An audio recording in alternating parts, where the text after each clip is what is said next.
Back to you guys. All right, thanks, Melissa. And Ian is slowly making its way up the East Coast. People who live in the storm's path are now preparing for the worst. Yeah, states of emergency are in effect in multiple states. That includes North Carolina and right here in Virginia. Let's turn now to ABC's Andrea Fujii with more.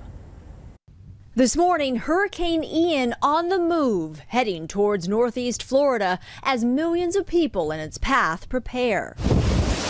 As the ferocious hurricane treks away from the Gulf Coast, hurricane watches are now posted up the East Coast from Palm Coast, Florida, all the way up to Charleston, South Carolina. Overnight, Daytona Beach getting drenched as Ian makes its way up to Jacksonville. The mayor already closing 3 major beaches.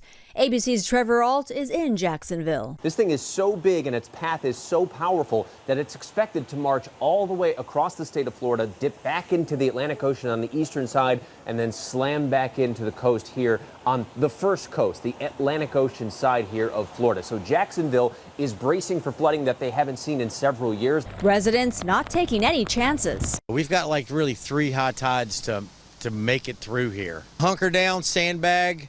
If you've got sandbags, put them up. If you're in a flood-prone area, just stay off the roads and hunker down, because here we go. Meanwhile, Ian's outer bands already affecting Georgia. Georgia Governor Brian Kemp issuing a state of emergency as residents stock up on essentials. Well, I'm as ready as I can be. I live in Ardsley Park with lots of those old live oak trees, so I'm worried about all the branches coming down. South and North Carolina governors also issuing states of emergency. Though it's calm now in Raleigh, North Carolina, residents like Jeremiah Terry are worried about possible flooding and is ready to move some of his belongings. Probably some of my recording stuff. I have speakers and stuff, so I'd be worried about that. Andrea Fujii, ABC News, New York. And the remnants of the storm are expected to hit our area starting tomorrow. Now, even Washington, D.C. and Maryland could get several inches of rain. But turning to this now, North Carolina's state response teams will activate today. North Carolina Emergency Management says it doesn't expect the weather this weekend to cause major damage, but that its crews are prepared for anything.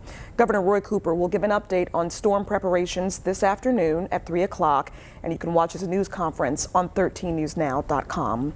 Also, schools in Dare County will be remote tomorrow in case of any weather hazards from Tropical Storm Ian. Parents expect teachers to send students home with remote work today.